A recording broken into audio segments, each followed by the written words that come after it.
What, you ask, can we do with this? Well, let me show you. We're going to make some soup. This is butternut squash. That's cool. It's shaped like a heart, but you're going to want to cut that first and get all the seeds out. So let's start with that. I'm putting my seeds in a bowl so I can do something with them later. You can actually bake them so they taste like pumpkin seeds. So we're going to put those aside. So you can use whatever kind of pan. I love my cast iron pan, so I'm going to put all the cut pieces into the cast iron as I cut them. Some people cut the squash right there. I peel it because I get more out of it that way. So yeah, you can cut it or peel it. If you don't have a peeler, just cut it. It's fine. Squash soup is probably one of my favorite fall soups. Did I mention butternut squash is a very healthy and nutritious snack for your pets? Well, your dogs anyway, so give them a piece too. Okay, we got all the squash in the pan. We're going to cut an apple now. I took off all the skins first and peeled it. After you peel it, you're going to cut it into diced pieces. Something soothing about just watching me chop it.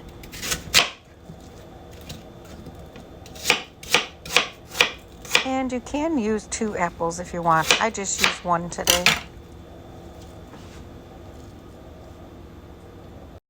Put the apples aside. We'll use those in a little bit. Next, let's move on to our onion. To the onion, we're going to do the same there. We're going to dice them. Put some oil in the pan. Let's put the onion in the pan and we are going to start cooking those. We are also going to cook garlic along with the onion. We're going to chop that as well. You can buy the pre-peeled garlic. If you don't have those, you can buy them like this. Either way, the result needs to look like that when you're done. And we're going to dice those as well. It is easier to smash it like that and chop it after. Don't forget to cut off the little ends there. Okay, so I have 2 cast iron skillets going. I got onion and garlic going in one. There's oil in there. We're going to mix it and saute it. Basically, the whole point of all this is to make a soup. So everything that is hard and crunchy needs to turn soft. So cooking it down is how you're going to get there. On to the seasonings. We got cinnamon, ginger. That's a mystery one. You guys have to guess. Cloves and nutmeg. I also added a little butter to keep it from burning and to give it some extra flavor. I have this on a medium to high heat, so just keep mixing everything. And I'm getting it to char there. I love the flavor of char in there. This right here should take up to 20 to 30 minutes. And we're going to add the garlic once the onion is cooked pretty good. Next, I am adding chicken broth. You can use vegetable broth if you like. This will help everything really get soft now. Go ahead and cover it and put it on a low heat. And I want most of my pieces of my squash to look like this, so I'm going to cook them a little bit longer.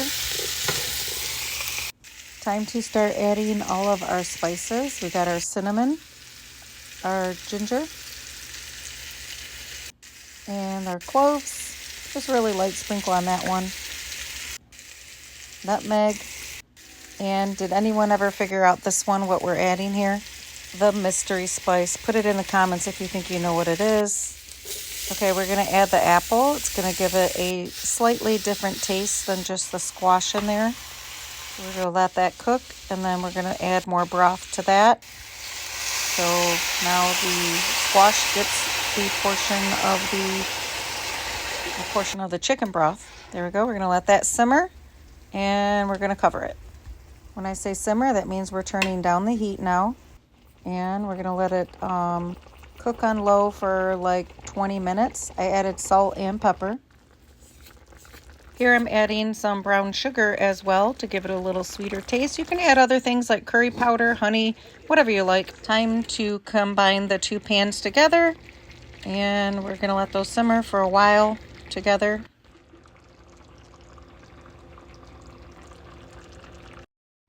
Okay, everything has cooled down, and now we are going to add the heavy cream. Some people use coconut milk, so we're not doing that today. Now we're going to blend it all up. I was going to put everything in the blender, and then my husband told me to use this, and I was very happy using this. Look how well it is mixing everything up to get it to that soupy taste, or texture, I should say. Not gonna lie, it's kind of therapeutic.